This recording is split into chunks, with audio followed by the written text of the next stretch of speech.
Hey guys, today I'm sharing with you how to make this in Instagram. So it's pretty simple. First of all, you need to go to your Play Store and update your Instagram. Once you're done with that, then you can come to Instagram. Once you come inside, then you can see camera at the top of your screen, left side.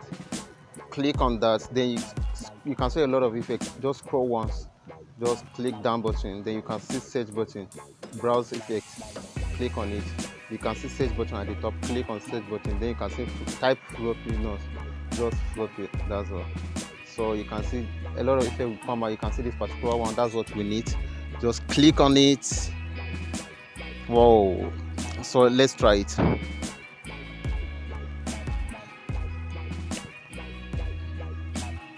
Whoa, this is crazy.